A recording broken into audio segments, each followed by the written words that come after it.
Welcome back to the Coins and Connections podcast. This is your print on demand weekly recap. I will discuss my goals, my wins, and my losses to help you navigate your own print on demand success. I'm your host, Cinquanta Cox-Smith of www.coinsandconnections.com. Now let's get into the print on demand weekly recap. Hey guys, welcome back to the Coins and Connections podcast, episode 169. It is another week of the print on demand weekly recap, and it is week 3. This week we are going to talk about my updates of each of my print on demand sites, POD 1 through 5, with the honorable mention being Coins and Connections. But we're going to get into my design process. Let's go ahead and jump into our updates for the week, and let's talk about sales, what I did, what I learned, what I created. For POD 1, I did create a new design. I uploaded on TeePublic. I brainstormed 10 new niches to design in. With POD 2, I uploaded new designs on TeePublic, and I fully created a new design. POD 3, I did nothing in this. POD 4, which is Crypto Cloud, I integrated it with Printify. I created an Oliver print dress. I integrated it with Printed Mint in Etsy. And I created a new design for Crypto Cloud. Honorable mention, Coins and Connections. I did sell one shirt on TeePublic. I feel like I made another sell someplace else, but I'm not completely sure. As I go into talking about my design process, one of the things that I learned this week was I learned how to do a vintage sunset with Canva and Photopea. Let's talk about what it is like in my design process. For one, I look up videos to learn new design styles on platforms that I consistently use. And this would be example like Canva. If I go on Creative Fabrica to download some different things, I want to make sure that I see videos on Creative Fabrica and Canva on how I can change these designs and make it different. Places like I used this week was Photopea.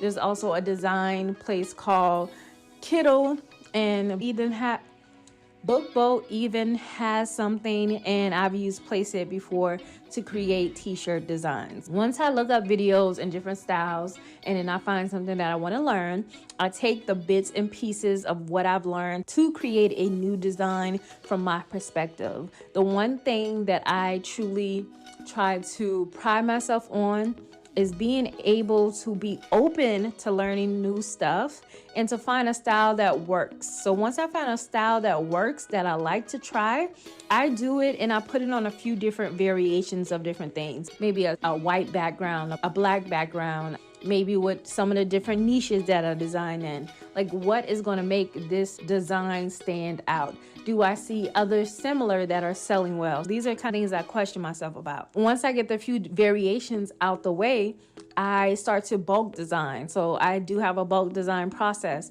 And how that happens is over the variations are different items that can fit in my different POD brands. I may not use what I've created, but it's finished in case I do decide to sell it or I start to see something popular like it's selling. I already have the design. I can quickly either change it or upload what I have. And if you want to know where I get inspiration for new designs from, that comes from the first page of most of the print-on-demand sites. One thing that they do is they completely push what is selling on their sites. And it's something that you don't have to look for. You can go on Zazzle's website and you can see what is on that front page, and that can give you an idea of what is selling currently on Zazzle. Also, the same for like TeePublic, Designs by Human, and things like that. I constantly look at these bestsellers to see this type of style is popular right now. And I take notice to that and I search to see if the niche can translate to something that I do. One example is coffee. Coffee is a huge niche, no matter which way you flip it. If you're a tea drinker, coffee drinker, latte drinker, decaf, all of that. Coffee is a huge niche and it can translate over so many different sub niches. What I'll do is look to see how clouds or nature can fit into that coffee niche with some of the coffee designs I've seen or new puns that have come up. And I'll see if one of them or some of them is good for me to try. That is how I'll get inspiration.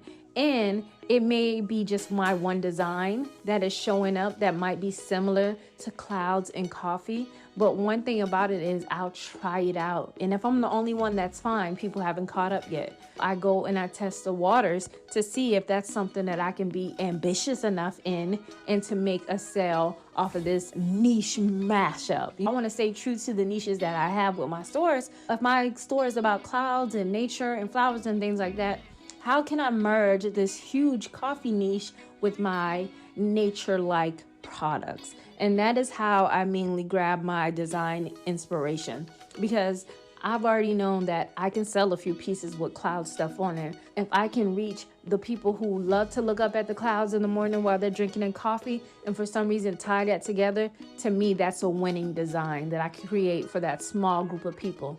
And then once that starts to sell, it'll show up in many more places where there's also other like-minded people who love admiring the clouds in the morning while drinking their coffee. I hope you guys enjoyed week 3 of the Print on Demand weekly recap. And until next time. Thanks so much for listening to the Print on Demand weekly recap. Don't forget to subscribe to the podcast and my YouTube channel, Cinquanta Cox-Smith, to learn more about Print on Demand. Follow me on Instagram at Cinquanta Cox-Smith, TikTok at Cinquanta Cox-Smith _. Visit coinsandconnections.com to shop all merch and use code COINS for 10% off your order. I love you more than I love this podcast. Peace.